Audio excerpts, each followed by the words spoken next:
All right, so let's go ahead and get started. My name is Jim Williams. I'm the Chief Marketing Officer at Brandmaker.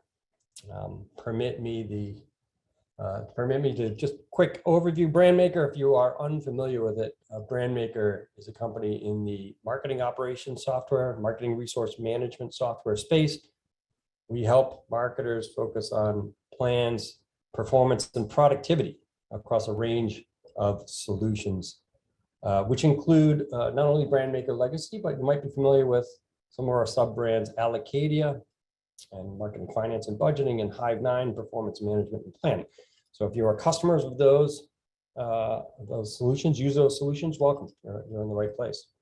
Today we are going to talk about plans, pivoting, and repeat, as we call it, plan, pivot, and repeat webinar series. It's one of two webinar series that we're doing today and one next week. I'm going to be joined by some practitioners, people that are in the business of marketing strategy and planning and operations.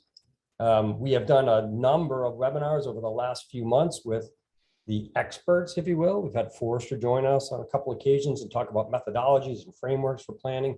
But more exciting to me is actually talking to people that do it every day. And that's why we assembled this all-star panel. I will share a couple slides. You can ask questions as the panel. Please use the Q&A.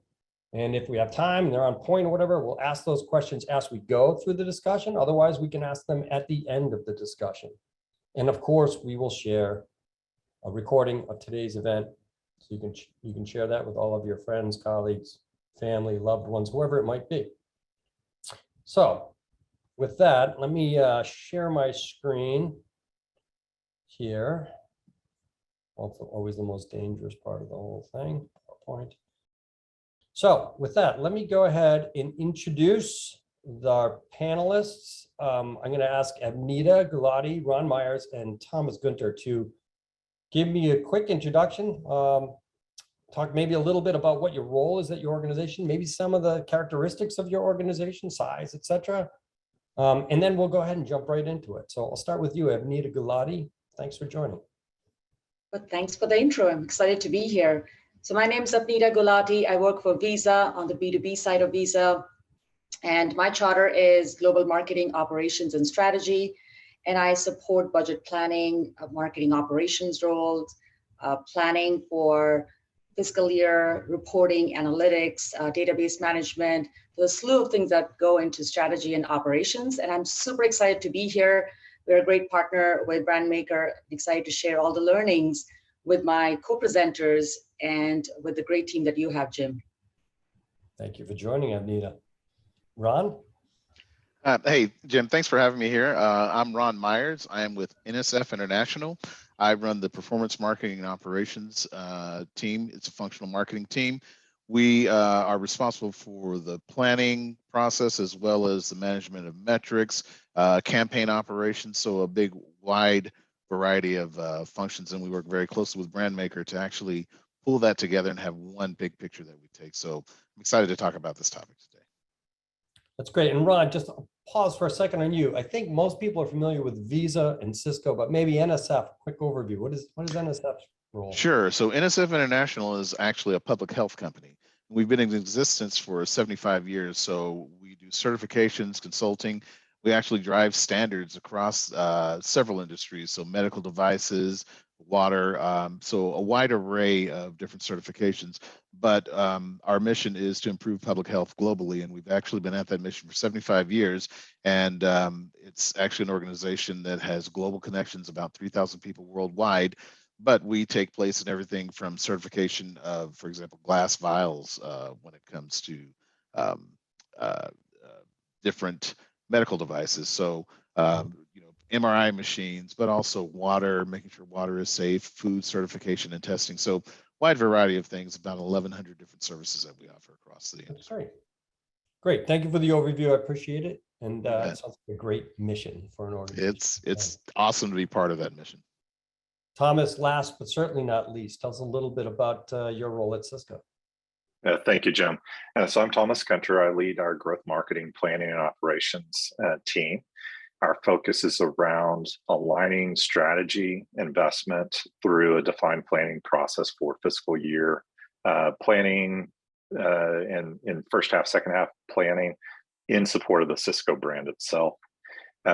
We have a complex environment that we leverage today, Allocadia, to help connect the dots for us on how we're investing for what activities and where.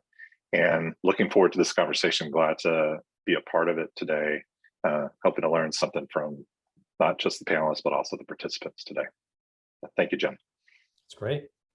Thank you, Thomas, and welcome. I appreciate all of you making some time to join us. And I agree, I'm looking forward to this as well. I mean, personally, I think I'm different from many of you on the panel in that I didn't come out of a necessarily either a financial or a planning background. I think like many marketers, I came from some liberal arts degree and somehow had to learn how to do marketing and then eventually marketing planning. And I am always learning as well. So I'm really looking forward to continuing that journey today. Why don't we start off with, let's get right to the heart of it. You know, we can talk about our aspirations, but I like to focus on challenges. I think each of you have different planning and strategy challenges. You have different processes, you have very different organizations. Some I know are centralized, some are more distributed. Maybe we could just start talking a little bit about, you know, some of the challenges you face with the planning process. Amnita, let's start with you. I know that you have a very collaborative approach to planning, especially with the finance department. That's something that you've talked about and you're proud of. Maybe tell us a little bit about what that looks like in your organization. Unmute first. So that's one of the challenges. That's been a great process and a great path. I joined the company about 3 years ago, and also in the past jobs that I had, planning and analytics was part of my charter. And what I've kind of put in place is a process where I work with the finance team all the way from the CFO to the core finance team to really invest in planning. And what I realized over time in my past and current experiences that the planning really starts 6 to 8 months before the start of the fiscal year. And anything less than that, you're in the reactive mode. And you're getting too much input, and it's hard to kind of distill what the important components are. And 6 to 8 months prior, when you start having those conversations with key stakeholders, what I've tried to do is look at historical data. What have we spent in the past? Where it is that the business is going? Who are the key stakeholders in the business? It's product, it's chief revenue officer, their organization, it's the chief financial officer, it's marketing, all coming to the table and looking at what we've accomplished in the past year, what it is that our goals are for the future year, and what it is that we have at our discretion in terms of data and validation of how we spent our dollars in the past. So just looking at all of that data, having those periodic meetings, sync ups, and one of the challenges that I uncovered over time is that each of these functions don't understand how marketing budget is spent and why, when we have an event in March 2022, that we are paying for it in September 2021.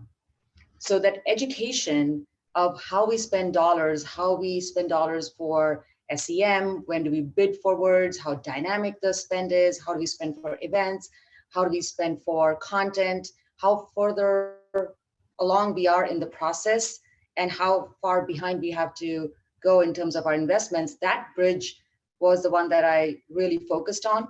So I had this education series for finance team, and where I kind of showed them where the investment is done and for what purposes, what goals we're trying to accomplish, how they align with the business goals, and really got them along in the process. And from there on, the conversations weren't defensive. It was not that marketing is spending this money, where's the ROI? It was very well understood. There was no kind of clarification, always trying to explain. That was tossed out the window. It was more like, oh, this is great. We totally get it. You're investing in this event. This is what it gets us. You sponsor in 2021 in order to get the best spot in 2022. And we exactly know what products you're promoting there and how that supports the business's vision. So that, I think, was a pivotal point for me in my career when I uncovered that gap, and it became more of a collaborative effort than a defensive, always explaining the ROI of marketing spend that we all live with and have to defend. Right. And that kind of originates in just somewhat of a lack of understanding on the financial side about how the business of marketing is actually run. You know, they kind of look That's at it from a exactly language it. standpoint. Marketing's look at it as a series of activities and campaigns and outcome stand. So you started there. Thomas, I know from prior conversations that your time at Cisco has been marked by some significant changes in the planning process, right? You kind of went from a centralization to a decentralization, a little bit back. There's definitely some investment. You talked about just getting the language kind of consistent and universal. Can you tell us a little bit about that journey at Cisco and some of the challenges you've tackled? Absolutely, Jim. So Cisco, our marketing landscape is not a branded house. We're a house of brands. We have Cisco and we have our acquisition brands. Many of you are familiar with WebEx. You may be familiar with Meraki, Thousand Eyes, Dynamics, and so forth. So we do see a decentralized model where we have definitely marketing teams that support the brands as well as marketing team that supports the Cisco brand as well. So it's a landscape of several thousand marketers across the company. And it's complex. Cisco offers, thousands of products, multiple solutions and services that are available to our customers. So it's a complex world to develop a marketing plan for. In the past and what we see even today, that complexity creates challenges for us with how do we align to the corporate strategy? How do we show engineering how they're being supported by marketing? How do we show sales that we're supporting them? And over time, we've learned that we have been a little more reactive, and now we're shifting to a more proactive lens that allows us to really anchor on those common themes that are that we want to convey to our customers, while still managing that point of how do we deliver and show that impact to the various aspects of the company. That proactive view is where we're in that transformation today, is looking to work stronger with our peers in product marketing, within our global marketing teams, to plan much further out in the process and really drive a tops-down approach to kind of lead that planning process, while, as we get down to the bottom, negotiating and coordinating. What do we really need to do? How do we tweak this to really land where we can be effective, ensuring that we can align the investment, a realistic investment behind those priorities in a way that truly differentiates the impact. And that's something we're going to be doing. We're in the middle of doing now. We'll be doing it over the next few months as we come into our next fiscal year. So it has been a complex landscape. Definitely hit bumps where the priorities of different entities within the company sometimes compete with each other. So I'm sure coming back in from the top to bring that together so that we're all in alignment. Got it. And just so I understand that, is it, Anita talked a little bit about the relationship with finance and how in some ways that's the starting point. Is that the same at Cisco, or where's the origination point of the new plan and strategy? Does that come out of the CMO's office? Is it, or somewhere else? Because you're driving it from the top down. Yeah, we're driving it from the tops down. You definitely have, kind of parallel paths in that the CMO is partnering with our executive leadership team to understand what's going to be important for Cisco's success, right? And so she's helping to shape that overall strategy. And in parallel, our team is working closely with finance to understand, well, what are those investments we're going to be able to make? How do we need to shift to support the needs of the business as well financially? And we help bring those together because you can't, as we all know, you can't necessarily build a marketing plan unless you know how much money you have to spend. Yeah. So, and in those points that Anita made with respect to helping to teach finance how marketing actually spends their money and what for and why is critical for us too. Easily, you can have finance come in and say, oh, your budget's just flat, evenly distributed across four quarters. And that's not really the case for marketing, right? We have those peaks and valleys. So we do work close with finance to help them understand those peaks and valleys and to help us get the investment where we need it and when. Very good. Awesome. That's great. Great overview. Which brings us to Ron. You can tell us a little bit about NSF. I know you've been there for a couple of years now, and that there's been some changes there. I know you came in, of course, during the the pandemic, which drives enough changes and challenges and stuff. Can you tell us a little bit about the planning process at NSF? What does it look like and how it's changing? I think you're muted.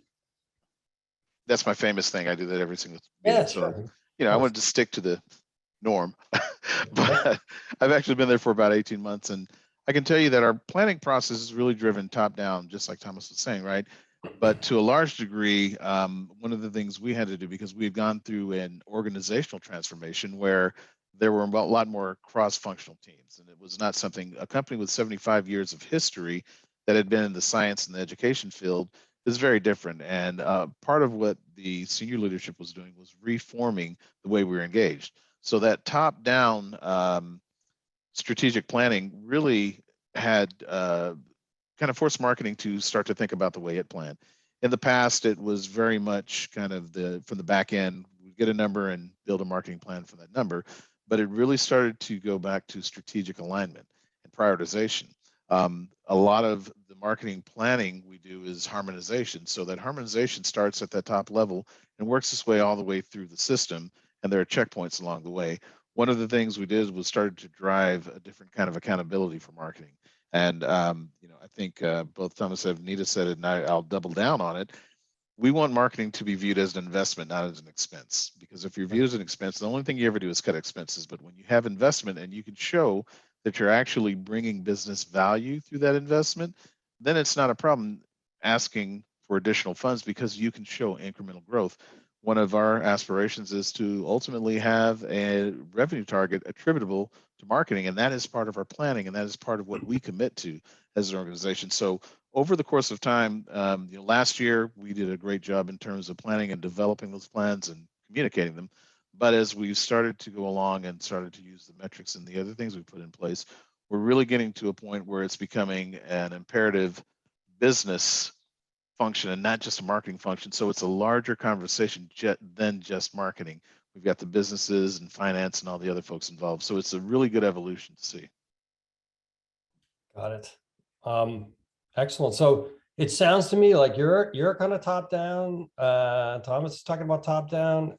Anita, I didn't think you addressed that. You talked much more about the finance, but it sounds to me like this is a plan that's being driven again from the executive office down through the organization. With organizations of your size, you're all pretty sizable organizations. Is that a requirement? Is there some trade-off between top down and bottom up, and where does that meet? Or have you experienced that at your current organizations where you try and get a little bit more, where planning is pushed maybe to the front lines of the organization, and then there's some negotiation in between, or is it just always top down? And I'm happy to start with, we'll start with you, Ron. Sure. So, I think there is I use the word harmonization, and there is a harmonization that has to take place. Now, part of that is done through results, and I think Anita was talking about leveraging those results to help drive your plan for the next year or for that next period. I think that's an imperative part of it, and it's important that frontline has just as much voice in that process, because if we know there are things that are not resonating or not working at our touch point, we've got to be able to communicate that. And so part of that is somewhat of a negotiation, but I think that strategic alignment at the top is really, really important, because you want to make sure that what you're doing is relevant. The last thing you want to do is do a bunch of great activities that are driving results, but not the results you were looking for as a company. So that's part of integrating marketing into the larger picture, I think. Very good. Thomas, you talked about having to, related to my earlier question, you talked about having to kind of deal with the fact that you have many lines of business, many product areas. In some cases, they may compete for attention and certainly funding against one another. How do you manage that? Like, that's kind of gets to the top down versus bottom up approach. What does that process look like at Cisco? Yeah, very much. I mean, we do start, we have to have an initial opinion, right, before you get started or as you get started. So that's very much where the tops down comes from. It's the aligning to the leadership team of Cisco and understanding the needs of the business, forming an opinion that's directional from the top that says, okay, based on what we've heard, this is what we want to do across our campaigns. and then working down into those global functions, into the regions, to then understand those nuances of what's actually happening in their markets. How are their buyers responding, and how do we tweak those plans? And so that's where we building this planning process for us with enough time to allow for that blend of tops down, bottoms up, so that we acknowledge and understand those things, and we can dial in. We can understand how a direction from the top may give us perspective, but as we understand what's in the market, we may have a slightly different perspective, and how do we balance that? So it is complicated, but it is using this tops down perspective that it's not, set in stone. This is our guiding principles. In talking then with all the teams, how do we make this work so that we are clear on who's delivering what and when for what impact? Very good. Makes sense. So Abdi, would you say, is that similar to how you approach it? I think one of the experiences I had, and going back to what Ron, you were saying regarding competing interests and competing objectives, and having that strategy come from top down, that alignment. So my personal experience has been, when we have done the bottoms up approach, we have got tactics, like activities, right? And it's like activity driven. This is how much we spent last year. This is the growth we're looking for, or the expected growth, or it's kind of a little bit of a guesswork there, saying this is the expected growth, so we'll invest more. Everybody wants more money. Every region is looking to spend more in their region specifically. So it's literally a list of activities and a dollar amounts with some increase as a percentage of whatever that increase requires to be as an expected goal. However, when we've turned it around and gone top down, it's exactly how Ron and Thomas were describing, where you give them the strategic goals, right? You provide them the kind of the big segments that we're investing in, whether it's awareness, whether it's awareness and perception, or it's generating revenue, or it's MQLs or conversion goals, even going up one level to the business goals. What are we trying to accomplish? Are we trying to penetrate a certain market? Is it a geography that we want to sell a certain product in? So if we can give those business goals, and then the next layer down, where marketing can make an impact, if we can clarify those in big buckets, like I said, awareness and perception, driving demand, pipeline acceleration. If we can quantify those in either numbers or revenue numbers or opportunity numbers or MQL numbers or whatever, if that is articulated from top down with some high level numbers assigned to those sub buckets, then the rest of the activities roll up much better, and giving them that kind of view from top down, and then getting that informed input from them that aligns with that strategic alignment or strategic objectives, goes much smoother. And the alignment with other teams like product, chief revenue officer, commercial operations is so much more seamless, and it makes for a great conversation and a great flow of information. Very good. Do you run into challenges on that? This goes to anyone. You run into challenges with that, where you kind of get well, this is what we did before, and it doesn't nicely fit into those top-down strategies, but hey, it worked for us. And it could have been, Thomas, it worked for us when we were an independent company before we become part of a bigger Cisco thing. Like, do you run into those types of conversations and have to manage your way through that? What does that look like in your organizations? Yeah, for us, we certainly find that even within the Cisco brand, and that we'll see that more in the teams that are out there actually running the activation, like field marketing teams, right, where you do see some of this conflict, or not necessarily conflict, just a different lens that they're using to address those things in their area. And so what that looks like is helping us learn from each other. What is that perspective that you're bringing, and how does that relate to the overall strategy, and finding the way to weave that in. And at the same time, we do allow some, it's not that there's this command and control type strategy. It is a collaborative strategy. Mm-hmm. And so it's taking some of that into consideration, giving some wiggle room, of course, for them to really address their market, because they know it best, right? So at the end of the day, we've had those conversations. We've shaken hands on it and agreed to it, and everybody's clear. This is what we're going to go do, how it aligns to the strategy, and what we're going to deliver. So we absolutely find that, and we work through it. So you have to build up a bit of a negotiation type mentality to this. It's not rigid top down, here's the plans, etc. But everything's a conversation that can be informed. You guys do a little bit of that back and forth as part of this process. That's absolutely right. And there's even, an idea that sometimes we agree that we disagree, but this is what we've decided on. We move forward and we respect that. Yeah. And I was going to say that it has to be a dialogue. It can't be a one-way conversation because it's not an audience that you're just speaking at, right? There has to be a dialogue, and some of it is quantified with metrics. One of the beauties is as we move to more digital, we actually have a much easier way to quantify some of those plans. And look, having that strategic direction really matters because there's a difference between activities and action. Action is something that you do that moves you toward an objective or a strategy or a goal. Activities are things you do just because you're moving, right? Me waving my hands doesn't necessarily get us where we want to go, but at least it's an activity, right? And the thing you can get stuck in if you don't have a good metric system, a good system of reporting out, is that you do a lot of activities just because people want to see activity. But if you're showing action, like Avnita said, when you're looking at MQLs, looking at conversions, when you have goals that truly matter, or you have KPIs that truly matter to the business, it gives you a much stronger stance, and it's a different negotiating point rather than kind of cup in hand. You're coming with real business value, and those strategic decisions can be made in an environment where you have an equal seat at the table. Yep. Very, very. I love that, the difference between activities and actions. I remember when we spoke about that, part of our earlier conversation, you also were addressing the need for agility, and I think you quoted the no plan survives contact with the enemy. So let's talk a little bit about agility and adjustment. How do you think about that? All right, so you got this process started well before the fiscal year, so top down, here's the strategies, then there's a bit of a bottom up, you go, then you launch the plan. And that's where everything goes haywire for many things. Plans drift, activities don't align to plan, or just things didn't go as intended, or there's a new opportunity you didn't anticipate at the time. How do you deal with that? How do you change the plan midstream?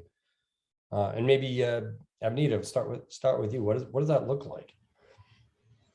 That's actually what happens. That's the reality on the ground. And I think so. The model we put in place and be iterating on it every quarter. But we have this notion, this culture that we have created in the organization that is based on the learnings from the previous quarter, from the previous month, and then align those with learnings, conclusions, and indicated actions. And that's worked really well. We document that, and it's qualitative more than quantitative. And quantitative is the data that's supporting those learnings, but very quickly we're articulating those in a qualitative way to just say, these are the learnings we had. This is the conclusion that we make of those learnings, and here's the indicated actions.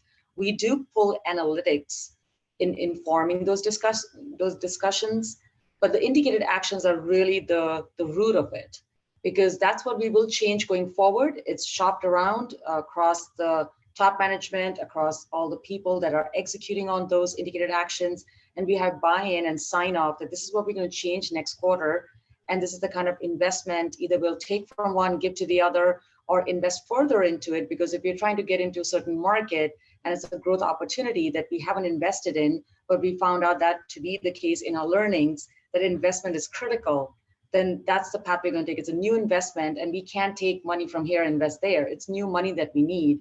So those indicated actions are really the root of it, that's communicated across the board and really put in action. And then we visit them that next quarter out to see how we performed in those.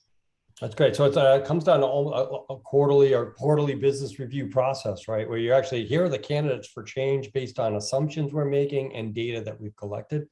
And that is followed like a regimental process every quarter that happens. Every quarter. And we do it once a month as well. It's lighter, but the quarter one is really heavy and intense and gets finance and other teams involved to sign off on it. So it's very well understood. So it's not like 4 quarters out, then the next fiscal year starts and it's any surprise to anybody. They've been part of the process. Yeah, very good. Is that similar at NSF, Ron, or no? Yeah, most definitely. Most definitely. I think there's a couple of pieces to it, right? Part of it is accountability. One of the things we do is we measure frequently and consistently. The thing I've often seen is if you don't have a consistent way of communicating the effects of those marketing campaigns, it's much more difficult to quantify it. And look, it was Colin Powell who actually had made the comment that no plan ever survives first contact, no battle plan ever survives first contact.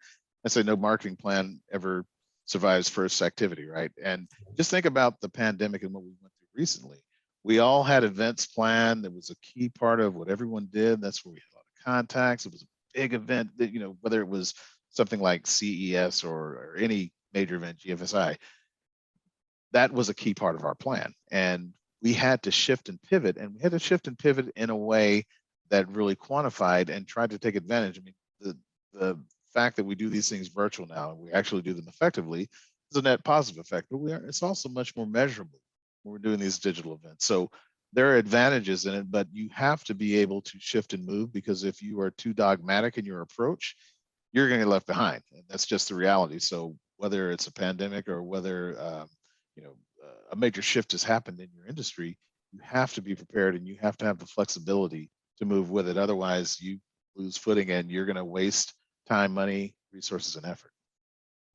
How does that happen in NSF? Is it just we've learned something new, we suspect something new, data says something different, so it's periodic, or do you have it much more like Avneet? It's a regular check-in where you actually assess what's happened against the plan? Yeah, we have regular check-ins. It's something our global marketing leadership team reviews on a monthly basis, and then, like Anita said, on a quarterly basis, it's a much deeper dive. Now, those reviews also cascade and harmonize. So those reviews are not only happening within marketing, but with each of the business units and then with the functional units overall. So there's a series of reviews, and it sounds like it's a lot of work, but it's just when it's normal and it's part of the regimen, it actually does not feel unnatural. And with 16, 17 months into this process, we're actually getting to the point where that is turning into norming versus the storming that it started off with. Very good. Thomas, tell us about Cisco. What does that look like at Cisco? The process of change, if you will. Yeah. I'll talk more about kind of more of that last minute change. That often happens for us as you're starting to come into a quarter.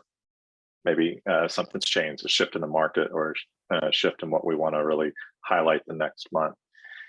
So, yes, in a normal cadence, like we've talked about already, there is a strict review to look at quarterly business results and understand where do we want to dial up, dial down to change that impact. And there's monitoring optimization that's done during the quarter to really look at real time what's happening. But when that kind of last minute change comes in, it's significant. That's where we lean back on the plan. The plan allows us to kind of go back into it and say, okay, we understand what it is we're being asked to do and how to shift. Now, what are the give and takes? Is it something that we're looking to achieve with net new funding, or is this something that we have to really shift in our envelope? So having that handshake on the plan and everyone understanding what we're doing all the way through our campaigns and our programs allows us to be a little bit more surgical and to respond well to say, you know what, we can dial down here and here in order to dial up over there. And so it looks the same as what you're doing maybe coming out of the end of a quarter and changing for longer state. But when it happens in the middle of the quarter, we still have that same capability by leaning in on the plan. Very, very good. So it's interesting. So I realize I'm looking at the time here, and I actually leave the QA and some pretty good questions here from Drew. Actually, it's very similar to the question I was going to ask. I'll broaden it a bit. A lot of people are on this webinar because they're still learning how to do planning, and they're looking for valuable insights from experts in planning. And so what would you share with them? As people looking to, get up to speed with planning, or maybe they're trying to mature how they think about planning. What's the first thing you would tell them? Someone came to you and said, how do I can become better at planning? What's the first piece of advice? Or even in Drew's Q&A, he said, what valuable lessons have you learned? He's specifically talking about moving from reactive to proactive planning. But I'm just generally, what advice would you give to the audience around planning, best practices in planning? So I'll be glad to start.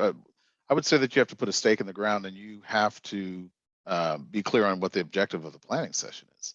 And it's not like you can have one planning meeting and you're done. It's a series of meetings. So you want to ultimately say, what do we want to be able to communicate, or what do we want out of that? What is deliverable from the planning session? So have an end game in mind, an end goal in mind. The other thing is you have to be committed to it. And part of it is understanding what that North Star is, and understand that ultimately, if you don't have a plan, then you're going to be in reactive mode forever, and you're not going to get out of that until you put a stake in the ground, start that planning process, and bring people along with you. Yep. The reactive thing definitely hits home for me. I mean, I talk to my marketing team all the time about how nature abhors a vacuum. So if you don't have a plan, other people are going to make one up for you, which is not always the thing. It's not always the best. So that definitely resonates. Thomas, what would I'll you add to that. Oh, Sorry, go ahead, go Thomas. ahead. Yeah, go ahead.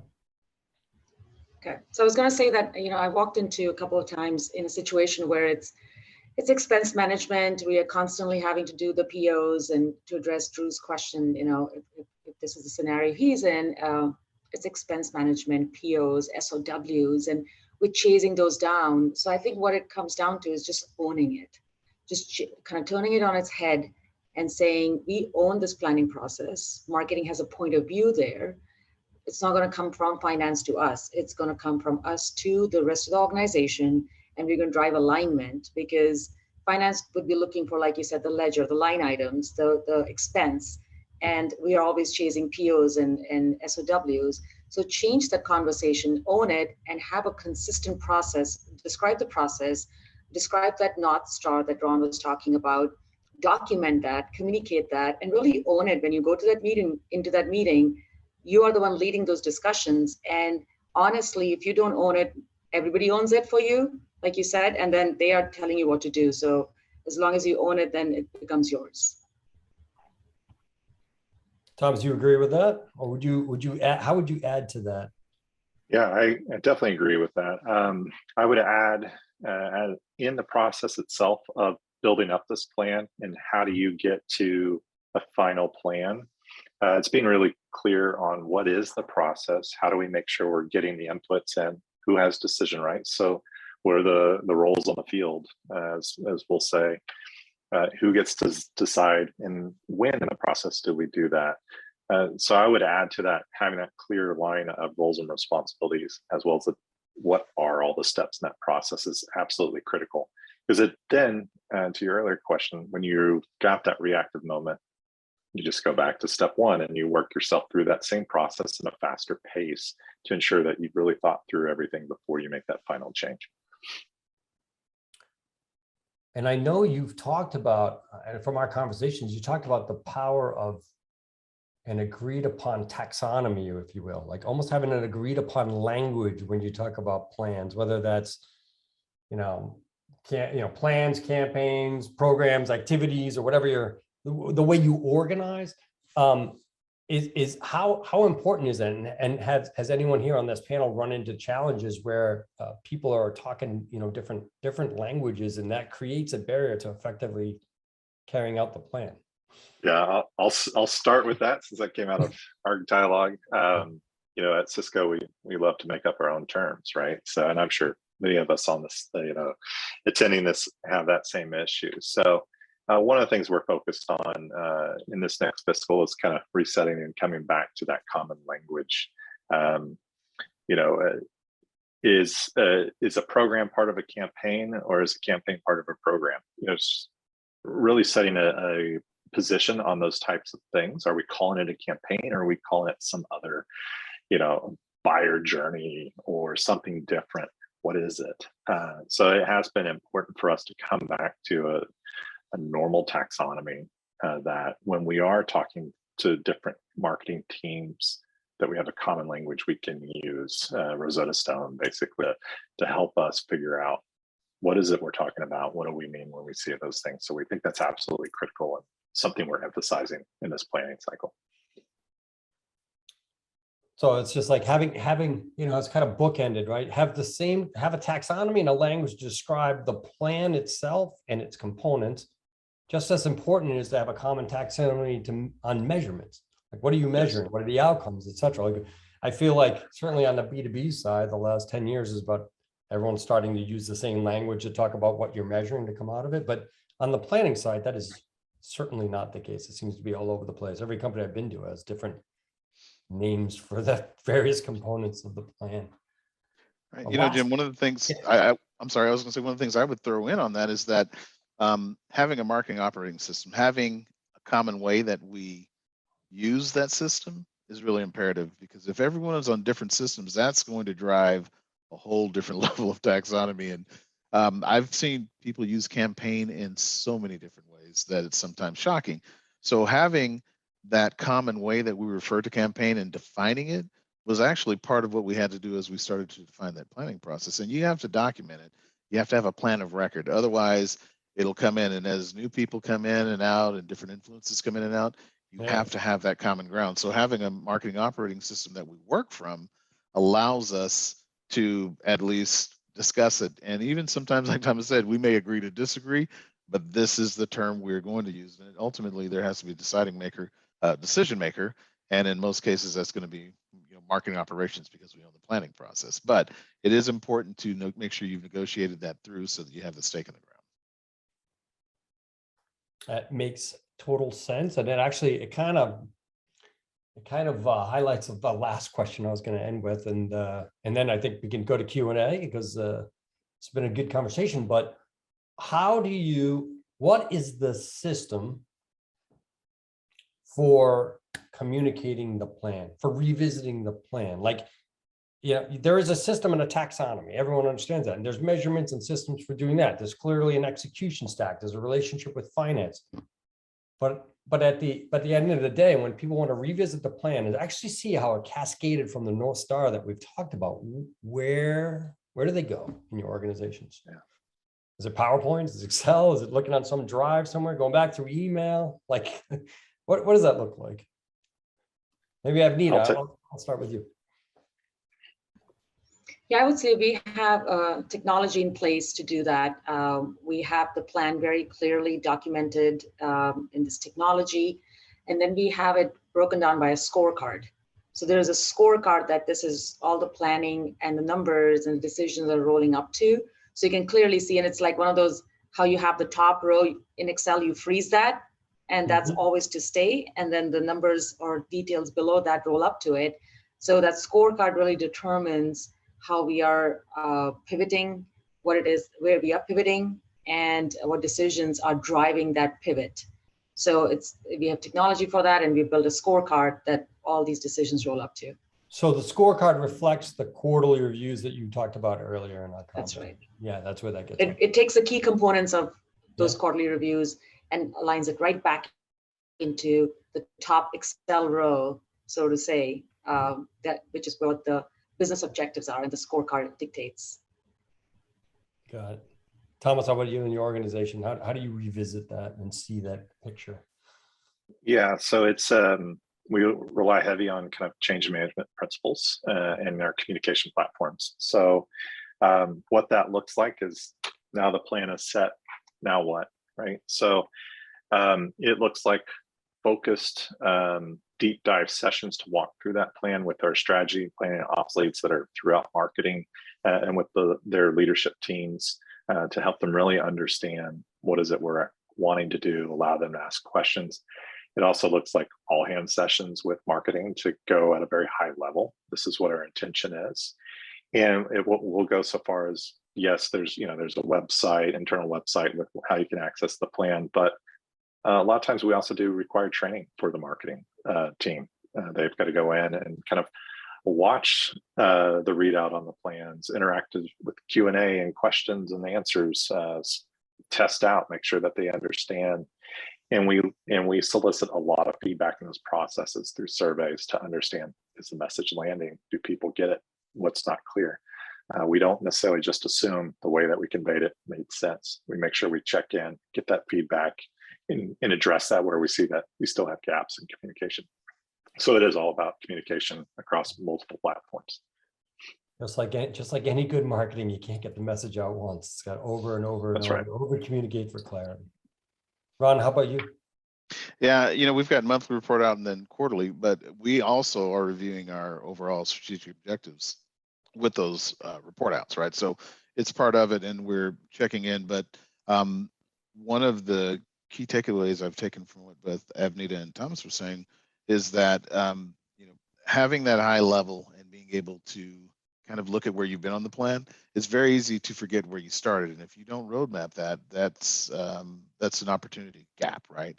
So I think that being able to look back at here's where we started, here's where we are, and understanding those adjustments is a key part of it. So that's a great takeaway I've had from this conversation. It's something I think we need to better integrate into our current process.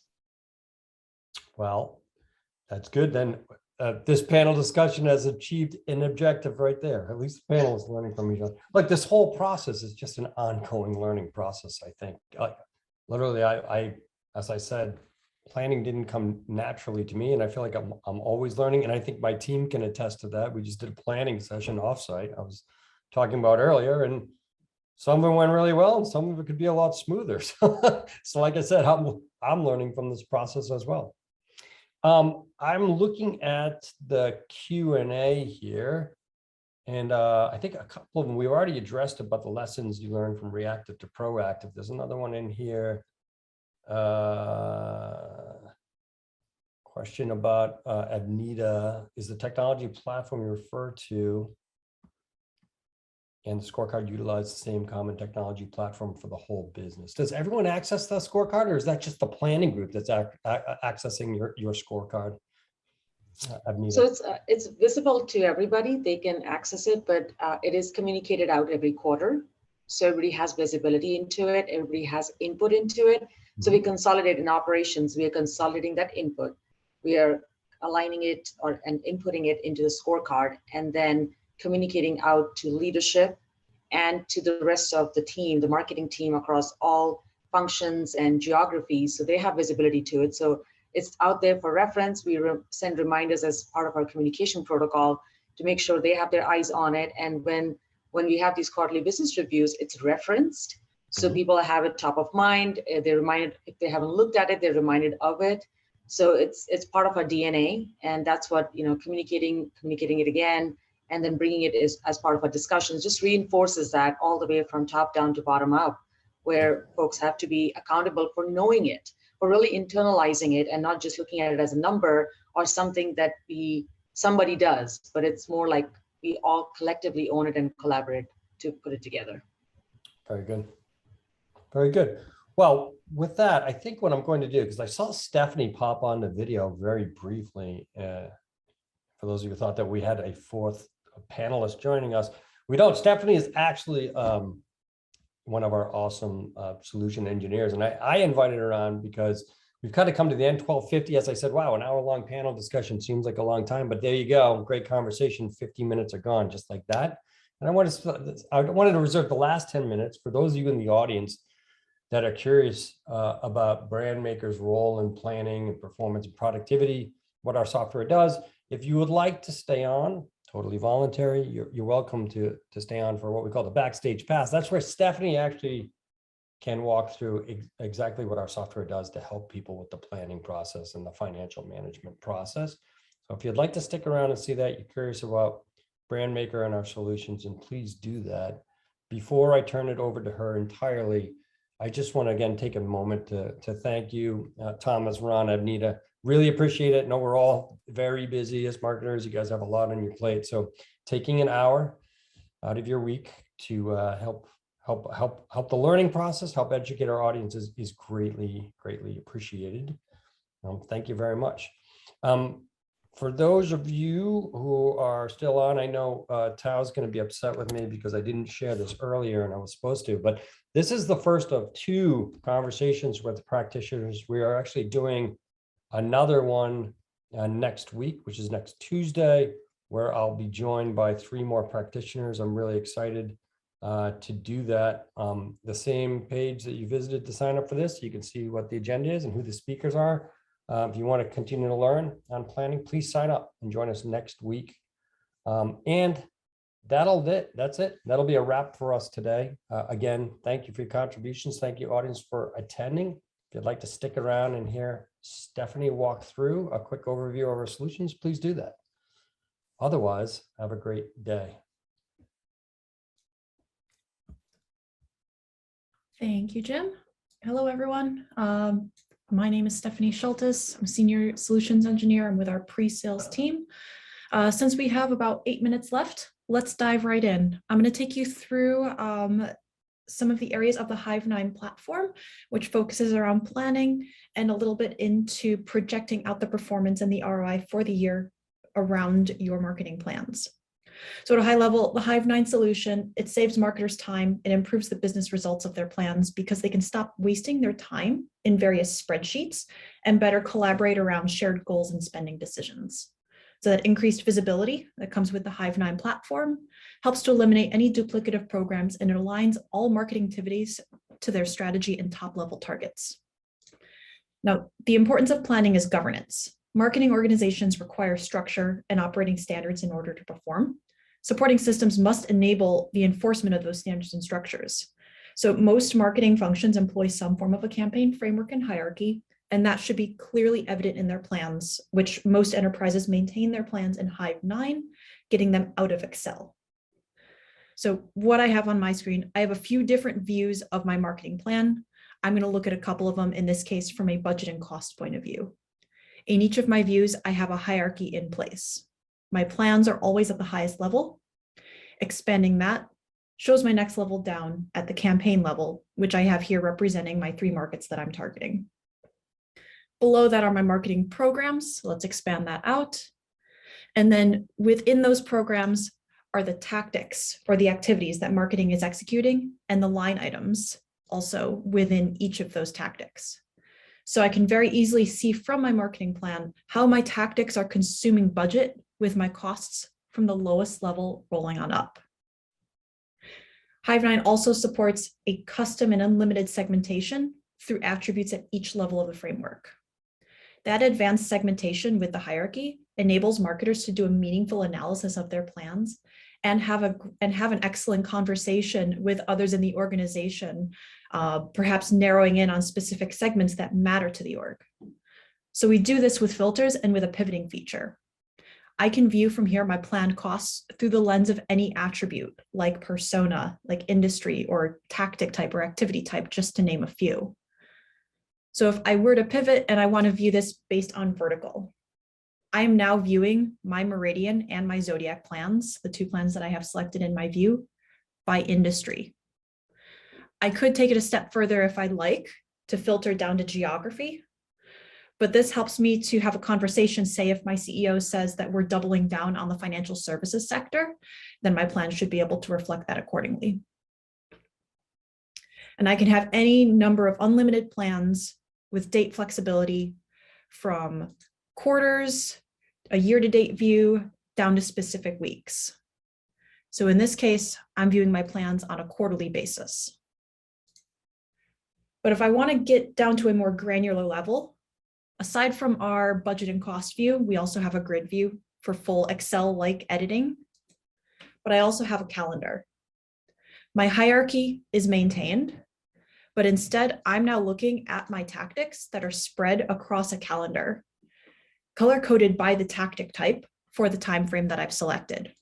In this case, maybe my quarterly view isn't relevant to me, depending on who I am in the organization. A specific week might be most relevant for me to be able to execute and do my job. I can export my plans. I can share them with stakeholders. So we integrate with Outlook and Google Calendar as well if you're looking to share your marketing calendar with those who do not have a Hive9 license, for example, with your sales team or with executives.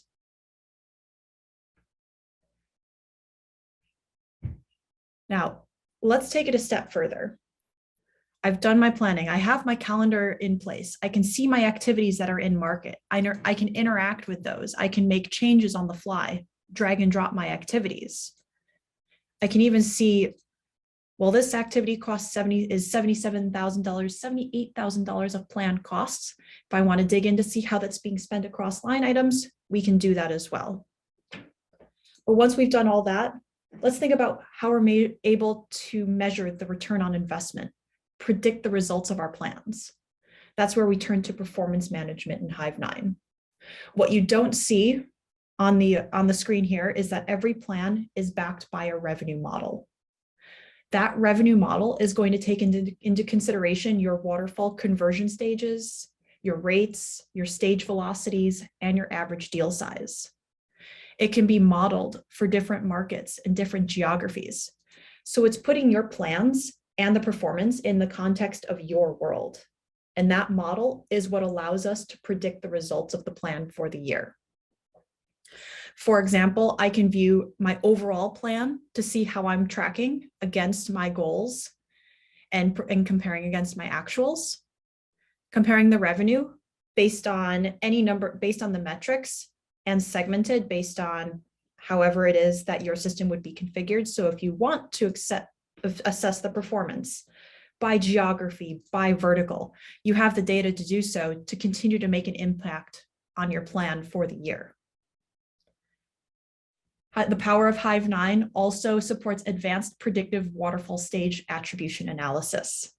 So that includes, based on that revenue model, actual stack ranked campaign and tactic performance, along with the predicted results, so that your plans can be easily adapted to actual market conditions. And any changes that you make to your plan, say, for example, if you make an investment change based on the performance of a tactic, that will impact the predictive analysis in real time. Now, I am happy to go through a very detailed, thorough demo of the platform for anyone who would like it, but I also want to be respectful of time. I noticed that we have a minute left. That was a very high-level overview of planning and performance in Hive9, and I would love to meet with anyone individually for a conversation on what that would look like for your organization and use cases. Jim, back over to you. Stephanie, that could be the most value-packed 7 minutes I've seen in a while. Very good job. That was a great overview of the product. For those of you who are interested in our solutions and how we enable better planning, performance, productivity, there you have it. And Stephanie loves doing these individually for folks to talk about how it works for their business. So if you're interested in that, just come to our website and request a demo, and we'll be in touch shortly. Again, thank you for joining us, panelists. Thank you for joining us, audience. Everyone have a wonderful day.